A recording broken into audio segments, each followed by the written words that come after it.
Hi, this is Tom Laughlin from Ethical Leaders in Action, and we are very fortunate today to be interviewing Ben Beckhart about his new book, Leading with Character, or Lead with Character, Build a Better Future. We have Ben with us now, and he has a copy of the book. I don't have a copy of the book, so Ben, show us the book. Here we go. Here we go. Available on Amazon. I don't have a hard copy of the book. I have the Kindle version, so it's a little hard for me to show the Kindle version. Let me give you just a little bit of background about Ben before we start going into the book and his take on character leadership. Ben was raised in a bicultural family, had an American father and a Mexican mother. He was raised in Mexico. I believe, was it Mexico City, Ben? Yes, it was mainly Mexico City. Mexico City, Mexico. He was educated, higher education started out at UC Irvine, I believe, correct? That's correct. And UC, University of California is near and dear to my heart. I went there both for my undergrad and my MBA. So then you completed your undergraduate work at Wharton and then went back for more punishment at Harvard Business School, actually. Ben had an extensive career at a number of multinational companies, including Disney, PepsiCo, Frito-Lay, and General Mills, which is where I actually met Ben. I was working for General Mills in Mexico City for a joint venture with Nestle when Ben was were you the president of General Mills Mexico? Yes, I was. Okay, the president of General Mills Mexico.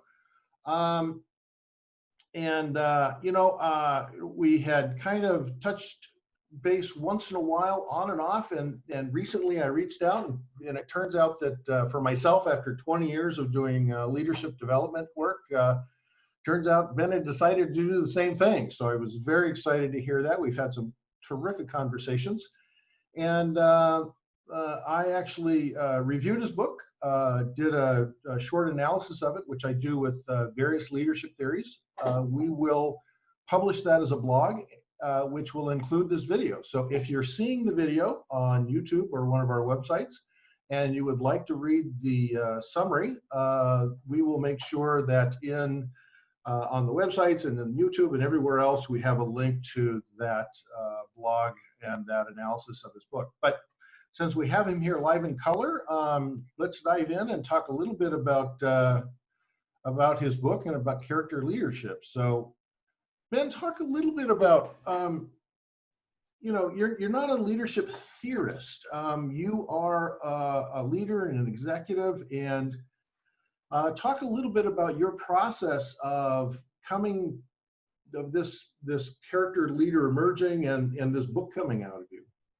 Well, thank you, Tom, and thank you to all the audience that's joined us. And by the way, for the audience, we're saying that I forgot completely that Tom speaks perfect Spanish, and that we could actually have this meeting in Spanish, but I am so happy to be practicing our English instead, right? Exactly. Bueno, puedo defenderme, pero no puedo hablar perfectamente. Pero bastante bien, which is pretty good. But anyway, thanks for your question. And in response to your question, no, I'm not a theorist. And how I came about with this theory is that, in fact, I started experiencing, or I should say since at an early age. What I mean by an early age, I was fairly impacted by certain people that made a difference in those people that I loved. And one of those first experiences was, in fact, the Kennedy assassination. We were living, I was 5 years old. I know you probably wonder, wow, at 5 years old, can you actually remember something? But I remember my father, as an American, being stuck to the TV and watching it over and over, black and white, the assassination of John F. Kennedy.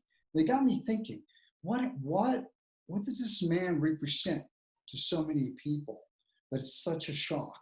Beyond the fact that John Kennedy, of course, was the president of the most powerful nation in the world. Now, having said that, I'm going to fast forward fairly quickly. And I was always seeking for experiences that would develop me as a leader. And I really didn't know, there was not a lot of literature when we were teenagers, other than history books or biographies, or perhaps, one or two intellectuals talking about leadership, but it was a fairly vague subject.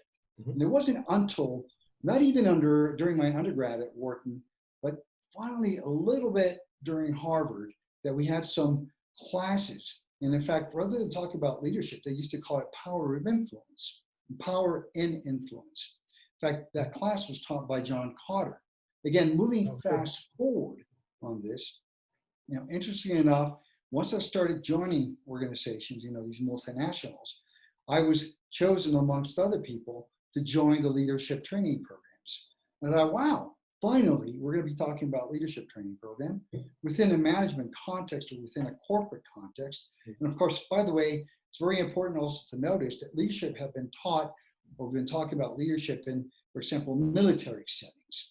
So some of the literature that was available or some of the reading that we could do would be under a military or a war context, or under a political context, discussing perhaps people like Roosevelt or Stalin or Mao, or in fact even Hitler.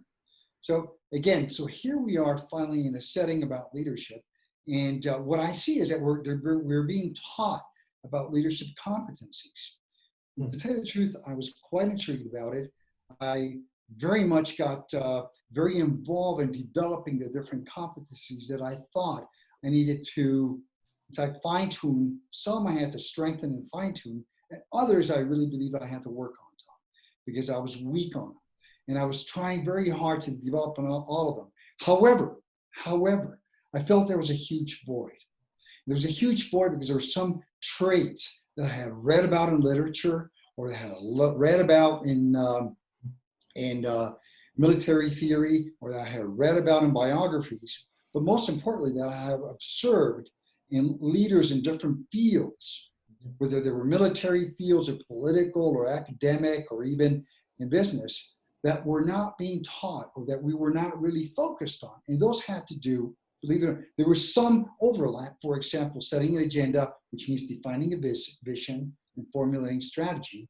And there was an overlap for competencies, but there were character traits that were missing, such as honesty, compassion, humility, resilience, creativity. And I said, you know what? Some of the great leaders in history, have these traits, and they share these traits. Some are more developed than others. And that's how I came to be with coming and developing and working on this book and sharing these ideas. And also, by the way, and I'll stop in a minute, or less than a minute. Okay. Hey, thank you, Tom, and thanks for your patience. But what I figured was, what am I missing? Where am I failing as a leader? And I knew I was failing, for example, with being more humble. And I knew I was failing in fact, bringing forth a lot of that curiosity that I always had. And I also knew that I was failing by not having compassion and being a more effective leader, a leader that can inspire and motivate, but also align and engage people behind that specific mission or vision that I want to accomplish as a business leader. So let me stop there. I've read your book, I've read your theory, and it's interesting to me that you, first of all, some of this is in reaction to and contrast to competency theory, which is something I've studied in great detail and actually worked with training programs that were based on competency theory and leadership competency sets. But it's interesting also that you develop this independent of, like, trait and character leadership theory is something that's well developed, has been around for a long time, and you in a positive way kind of reinvented the wheel. I mean, it's kind of like this, you developed it kind of just simply because it made sense to you, not because you read about this character trait leadership theory and decided, wow, this is the right thing. You developed this out of your own experience, extensive experience as a leader. One of the things that I was really struck by, and I know that we spend a lot of time out in Ethical Leaders in Action, is the whole notion of moral clarity and moral courage. And talk a little bit about that as kind of one of the foundational elements of character leadership as you see it. True. And let me start by saying that a character leader really does the right thing and stands up for goodness. And it's been a long time since talk about, doing the right thing and standing up for goodness.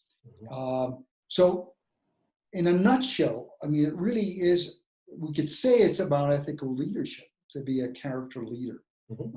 And this is something that I was, in fact, I was doing a little bit of self-exploration and wondering where this came from.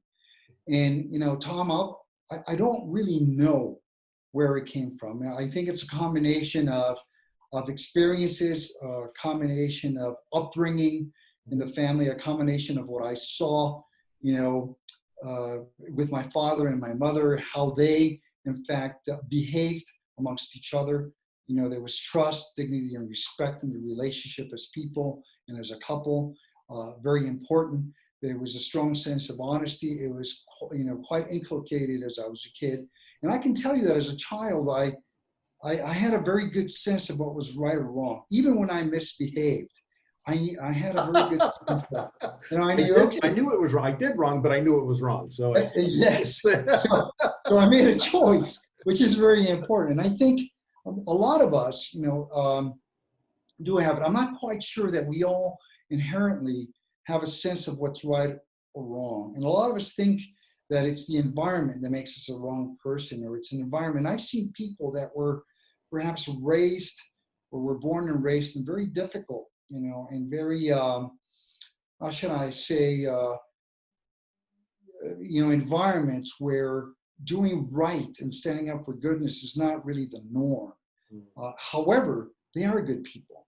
So the question then becomes, is it, are we born good or bad? And without going into that specific, I want to go back to your question.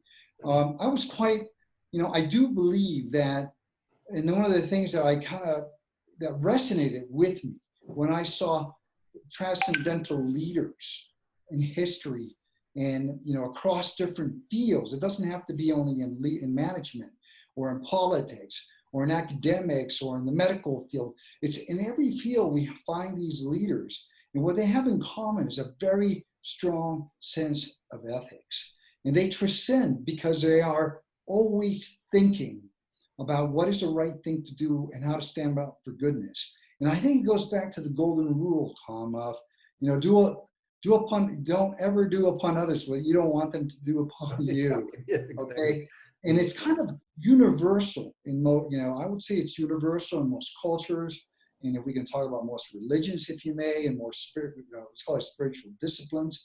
So there is a sense of that. Now, for those of us that perhaps don't have a good sense of what's right or wrong, or we may be a little bit confused about what's right or wrong, I think the very simple way to lead yourself first is to think whether or not your actions, your thoughts, your actions, or your words, actually, thoughts, words, and actions will hurt somebody else.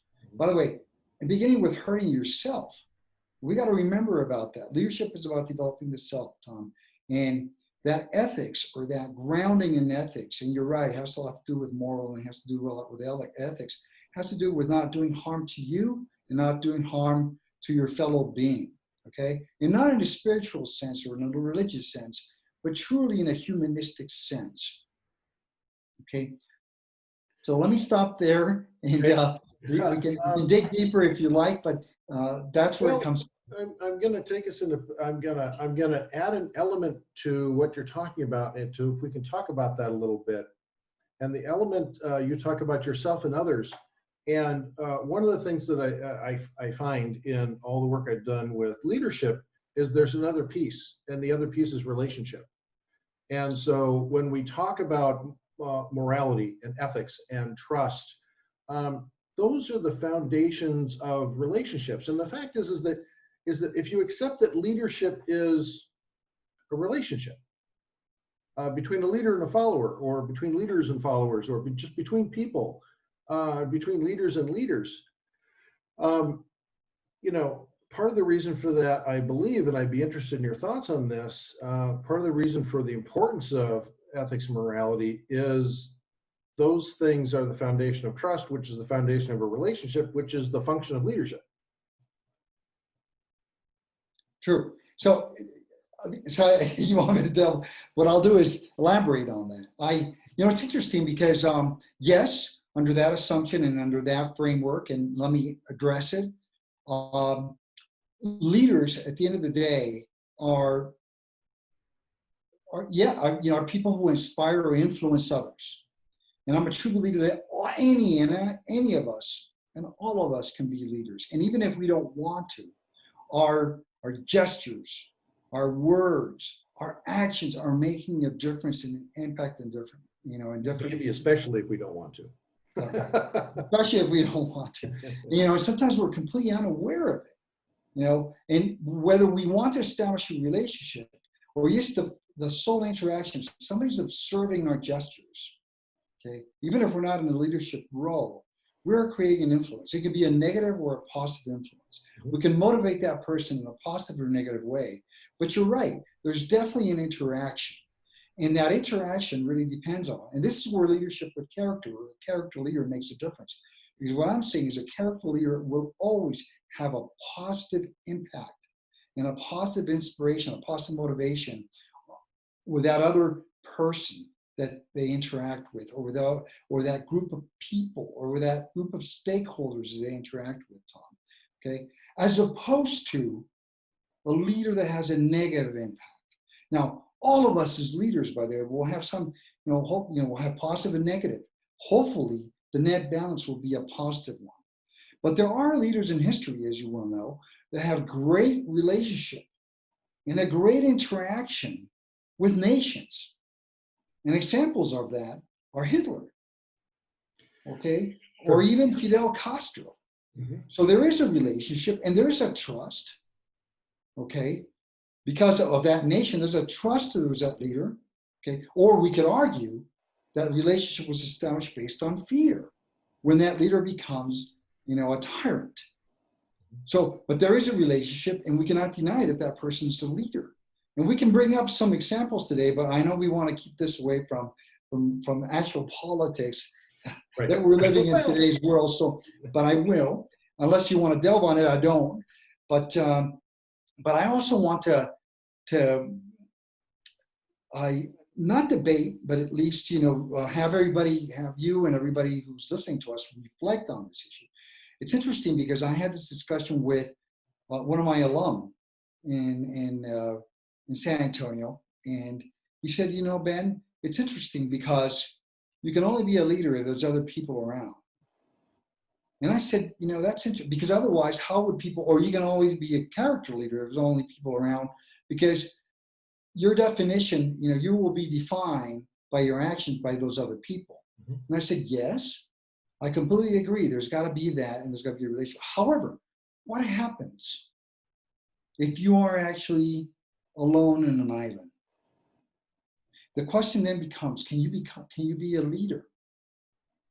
And my answer was, I thought about it, and my answer is, yes, you can be a leader, because you got to take care of yourself first. So if you want to serve, you have two choices. You have a choice to survive, or you have a choice to just hang yourself from the only palm tree that you can find in that island. Okay? So if you exercise leadership, you will not hang yourself from that palm tree. Right. Beyond the instinct of survival. Okay? So it's an interesting reflection as well, because I do agree that there is a relationship, and that you cannot be defined as a leader, perhaps, if there's no relationships and there's no influence with other people. But the first people that you have a relationship with, and I kind of said it on purpose, people, because I know it's incorrect, sure, is yourself. Yep. It's interesting because one of the questions on leadership, as always, in all different kinds of theories about leadership, and certainly in character leadership, is the notion of, yes, a leader has to develop and take care of themselves to be able to lead. That's an important thing. And at the same time, there's a lot of discussion, a lot of theories about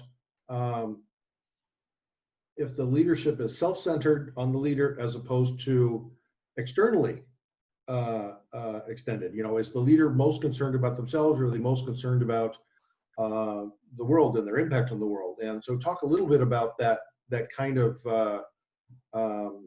ambitious, self-serving, not that we have anybody currently we would talk about related to that, but there are plenty of examples of that in history. Versus, how does that play out in this particular structure?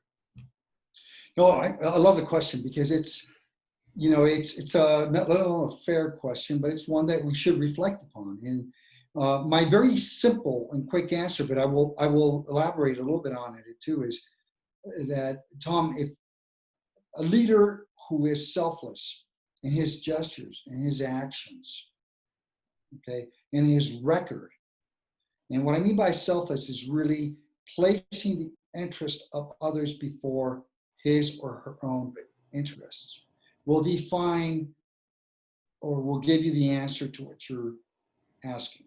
Mm-hmm. Now, however, Nietzsche, the nihilist, the philosopher, used to say that if you are actually doing something for other people, it's because you want some self-recognition, and it only satisfies and fulfills your own interests. So then it may be true. Okay, it's of course a philosophical debate as to whether or not my wanting to be selfless as a character leader fulfills some personal needs that I have. Right. That makes me very selfish, Yeah. Okay. And round and round and round we go in circles. I'm sure you knew this, but by the way, speaking of Hitler, Nietzsche was Hitler's favorite philosopher. So. Yeah. Bit of a, interesting dichotomy. Yeah. Well, I mean, it was German, so that's part of the reason. But Nietzsche was pretty amazing in lots of different ways. You have a remarkable, remarkable part of your career that I want to leverage and take advantage of in this discussion.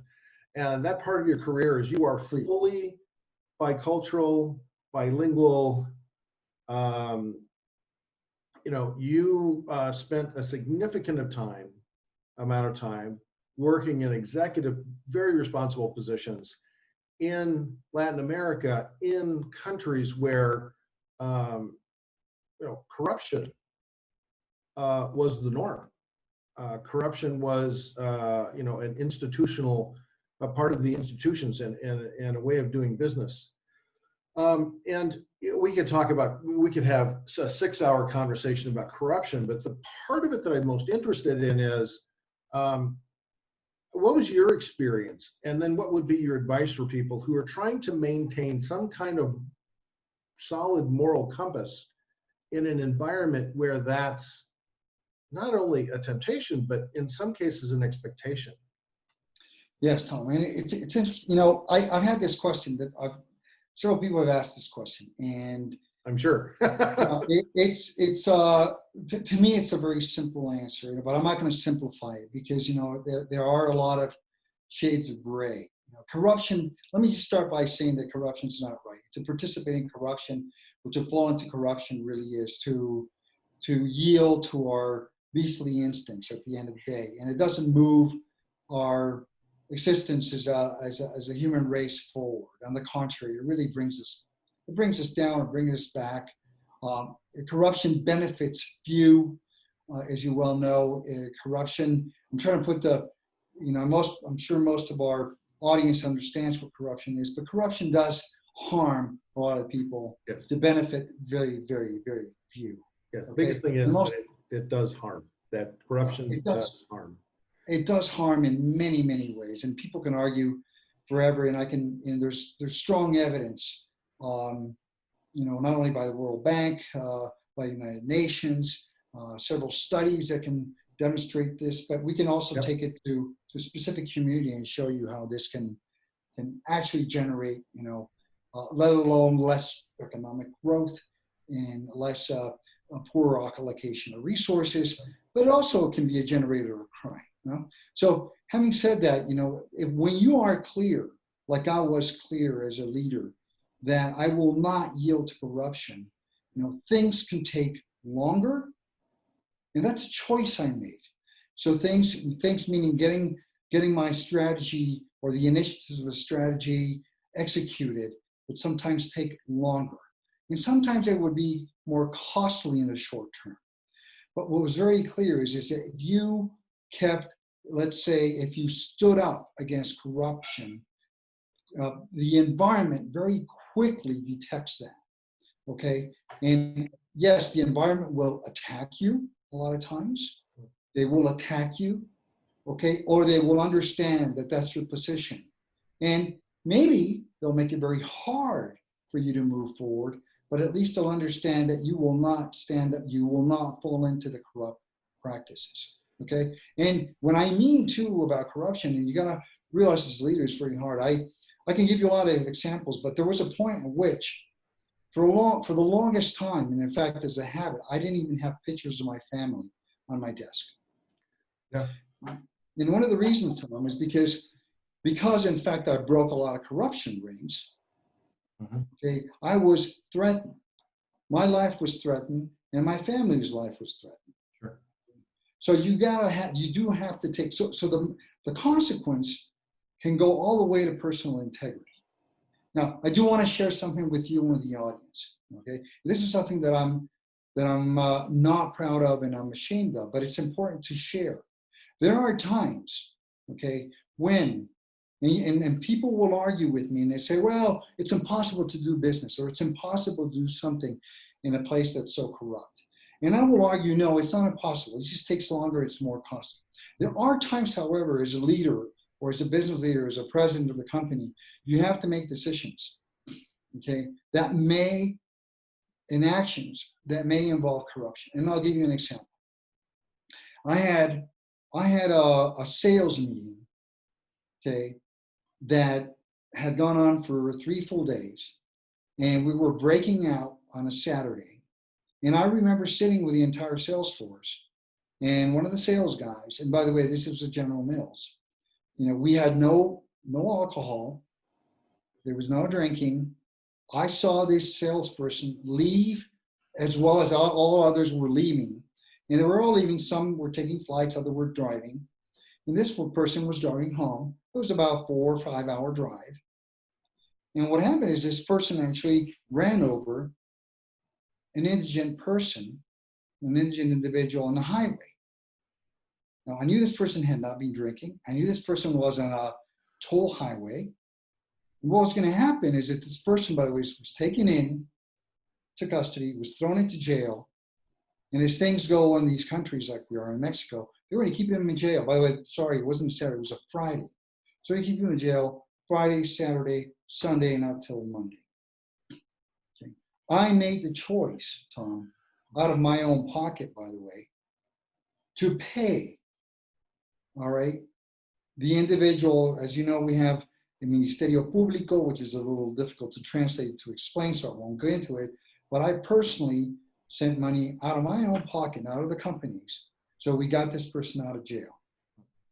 Was that right? No, it's wrong. Is it illegal? Yes, it's illegal. Is it corrupt for me to pay an official? Yes, it's corrupt. It's unofficial. I made a choice. I did not want to keep that salesperson in jail that week. Am I proud of that decision? No. Okay. Was it a decision I made? Yes.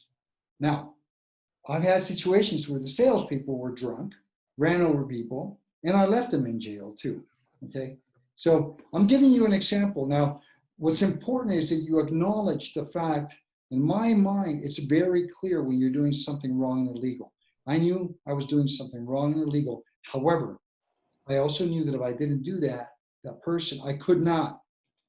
As I was telling you, things will take time and they may be more costly. So by the time the lawyer would get there, get him out of jail, it could have been, you know, Monday or Tuesday with some other personal consequences to that individual.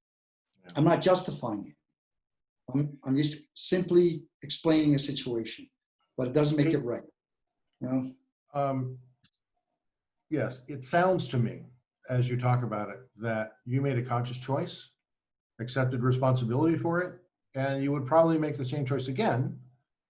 But it's important in maintaining a moral compass that when you make a choice like that, you realize where it stands. It's wrong, and I made the decision to do something wrong. Absolutely, Tom. So and not it's- and not find a justification for it. You see what I mean? right. Yeah, I understand. So- Yeah, that's not allowing your unconscious defense mechanism to rationalize why it made sense in this case. Just to live with the uh, part of maintaining your moral compass is to make sure that you admit when you have and done something that is wrong and immoral. It's the slippery slope is justifying it, not doing it. It's justifying it. That's right. Because what we forget about, we use the word moral compass in the U.S. and in our, Sure. most people understand moral compass. And some, of course, some cultures don't understand what a moral compass means from a figuratively standpoint. But Yeah, sure. if you think about a compass has to works with the, with magnetic north center of our Earth. And yes, in physics, it doesn't change. We could argue that it changes over several centuries, but it doesn't change, right? Right. I mean, the concept of a compass, the reality of a compass is a little more complicated, but the concept of a compass is that it is the instrument that gives you a sense of direction. So, we've taken the time. We try to keep these interviews to approximately a half an hour because it will allow our listeners to get some really good stuff and not have to commit too much time. So I think we will probably, as time goes on, maybe interview you again on some slightly different subjects as you begin to, or as you continue to develop your ideas about this and your voice. And I'm so happy, so very, very happy to have another friend in this industry. It is a very, very important work, and it's very difficult work to help people become and find the leader inside of them. So. Yeah, no, you're absolutely right, Tom. But we all have a leader inside of us. And it's really up to us to nurture it. Now, if you don't mind me making a quick commercial, would that be Go okay? ahead. Absolutely. No, it's we will again, in addition to the blog post, we will put links in wherever we put this so that people can find you, they can find your book, they can find the blog post, they can find Ethical Leaders in Action, all the rest of those things. So those will look down below, whoever's watching this, wherever you're watching it, and there should be some links to find us all. Oh, fantastic. Well, first and foremost, I want to thank you, Tom, and I want to thank, Ethical Leaders in Action, for this very specific interview. And I want to share with all of you that you may find my book, Lead with Character, both in English and Spanish, in any of the digital platforms. And what I mean by that is Amazon, iTunes, Google Play, Kobo, Barnes & Noble. You can find it in English and in Spanish. And by the way, in certain countries in Europe, in the US and certain other countries, you may find print on demand, okay, with Amazon. So Amazon will have print on demand for English and Spanish. And if you want to find more about me, you can find me at www.benjaminbeckhart.com, or you can find me as well in different social platforms, Tom, which include LinkedIn, Instagram, YouTube as Ben Beckhart, and Facebook. So thank you so much, Tom. It's great being here with Ethical Leaders in Action. I very much appreciate that. And thank you for having my message go out to a great group of people. All right, great. Ben, thank you for joining us. And we'll talk again soon. Will do. Thank you.